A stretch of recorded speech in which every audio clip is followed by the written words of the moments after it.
कोलकाता अस्पताल केस की पूरी गुत्थी सुलझाने के लिए सीबीआई जांच में जुटी हुई है। बता दें कि आरजीकर मेडिकल कॉलेज के पूर्व प्रिंसिपल इस भयावह घटना के बाद से ही सवालों के घेरे में है। सीबीआई संदीप घोष से अब तक 100 घंटे से ज्यादा पूछताछ कर चुकी है। वहीं इस बीच संदीप घोष की मुश्किलें बढ़ गई हैं। मीडिया रिपोर्ट्स के मुताबिक कलकत्ता हाई कोर्ट ने RG Kar medical college and hospital के करप्शन के जांच की जिम्मेदारी सीबीआई को सौंप दी है। बता दें कि पश्चिम बंगाल की ममता सरकार ने आरजीकर मामले की जांच करने के लिए एक एसआईटी बनाई थी। हालांकि अब ये जांच सीबीआई करेगी। गौरतलब है कि आरजीकर मेडिकल कॉलेज के पूर्व डिप्टी सुपरिटेंडेंट अख्तर अली ने संदीप घोष पर भ्रष्टाचार के साथ साथ डेड बॉडी और बायोमेडिकल कचरे की तस्करी समेत कई आरोप लगाए थे। ये उनके करप्शन के अगेंस्ट में, उनके मैल प्रैक्टिस के अगेंस्ट में, फाइनेंशियल लिटिगेशन और कुछ स्कैम था जिसके अगेंस्ट में मैंने कंप्लेन लगाया था। आज मैंने हाई कोर्ट में केस भी फाइल किया है, क्रिमिनल केस किया है। वो केस रजिस्टर हो गया और उसका वो कल एडमिशन हियरिंग है। तो ये देखते हैं। फिर हाई कोर्ट से मैंने अपनी सेफ्टी सिक्योरिटी के लिए भी अपील किया है, क्योंकि मुझे भी धमकियां आ रही हैं और ये बहुत बड़ा स्कैम है, बहुत बड़ा नेक्सस है संदीप घोष का, जिसको मैं एक्सपोज करना चाहता हूँ। ये बहुत सारे जैसे बायोमेडिकल वेस्ट का, जैसे डेड बॉडी का, जैसे टेंडर दे करके कमीशन लेना, छात्रों को फेल कराना, फेल करके पैसे लेना, और जैसे इलीगल जो स्टॉल कियोस्क है ये सब बिना गैर टेंडर वगैरह के रेंट पे देना। तो इस तरह का बहुत सारा इरेगुलरिटीज है। इसमें डेड बॉडी भी एक है। तो मैं चाहता हूं कि इसकी इंक्वायरी हो ऊंचे लेवल में और उनको सजा मिले और उनका ये रैकेट जो है इसका पर्दाफाश हो। देखिए, ये कुछ डेड बॉडी जो है बगैर पेशेंट पार्टी के, मर्जी के, कंसेंट के और फॉरेंसिक मेडिसिन के एचओडी के बिना नॉलेज के ये वर्कशॉप में दे दिए थे। तो इसके अगेंस्ट में एक इंक्वायरी कमेटी हुई थी, नेशनल कमीशन में कंप्लेन भी हुई थी, हाई कोर्ट में भी पीएल हुआ था। जी, डिपार्टमेंट ने कोई इंक्वायरी नहीं बैठाई? बहुत कुछ हुआ, सब कुछ हुआ, लेकिन पता नहीं आज तक कुछ हुआ नहीं इनका आज तक अभी तक तो कुछ हुआ नहीं है।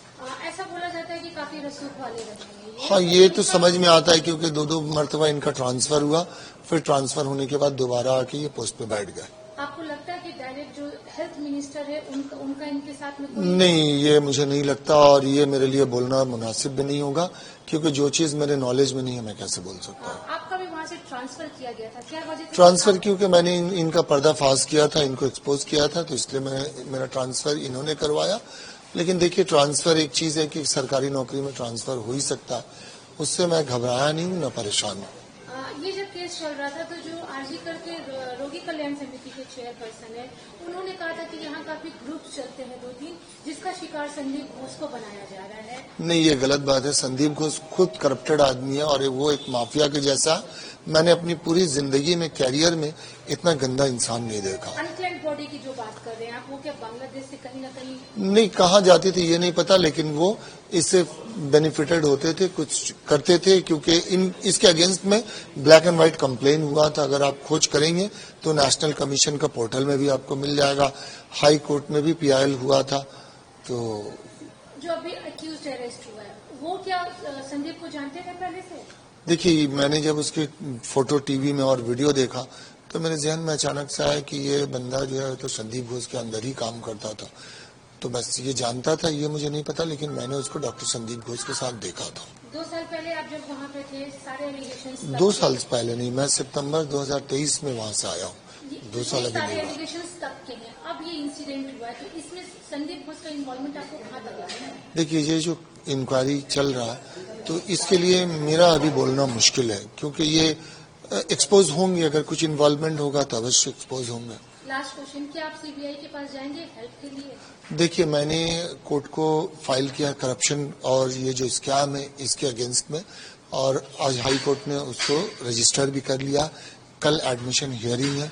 हाँ, मैंने सीबीआई और ईडी को इंटरवीन करने के लिए कहा है, क्योंकि ये बहुत बड़ा नेक्सस संदीप घोष चला रहे, इसको तोड़ना, एक्सपोज करना जरूरी है।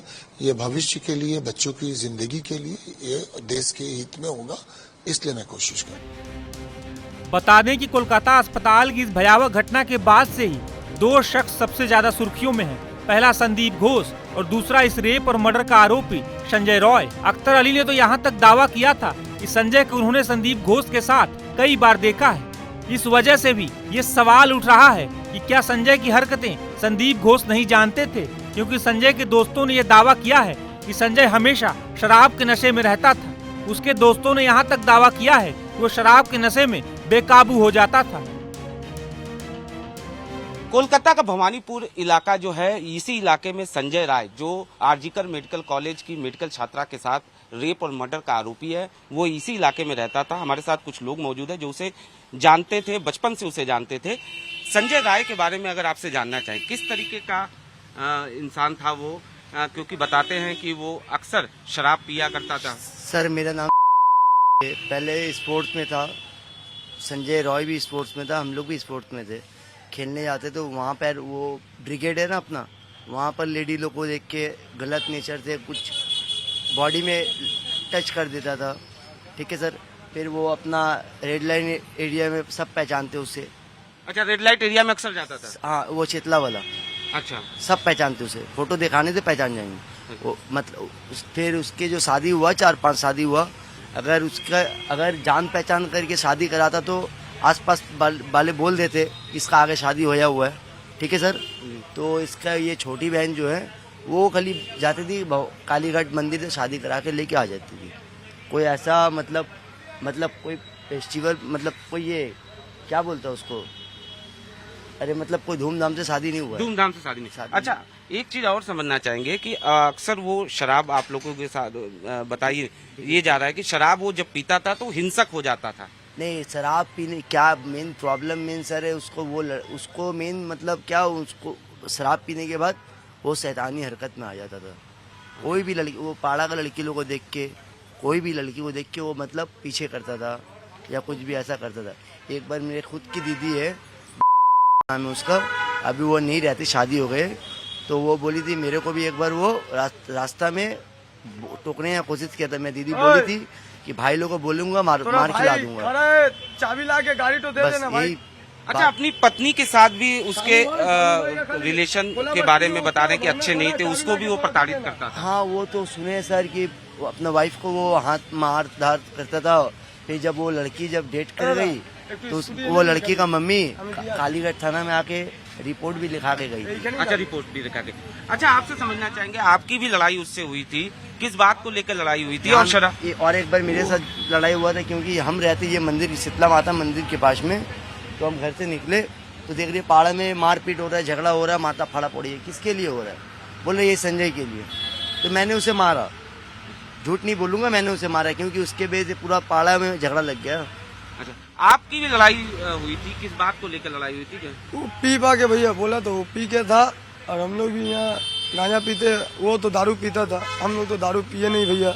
हम लोग बाबा का भक्त थे, ओरिजिनल बात जो बोले बाबा का, हम लोग गांजा पीते भैया। ठीक है, हम वही उसको बात बोला, भाई दारू पी रहे थे, बाबा का प्रसादी है तो उधर हट के पी, नहीं तो यहाँ से चल जा। तो वो नहीं जाने मांग रहा था, ठीक है, चिलम लेकर इसी कर दिया था। मेरा गर्म हो गया माथा, उसको धक्का फक्का दे के भागा। जो मैम थी, सीधा सा सवाल, कोई बात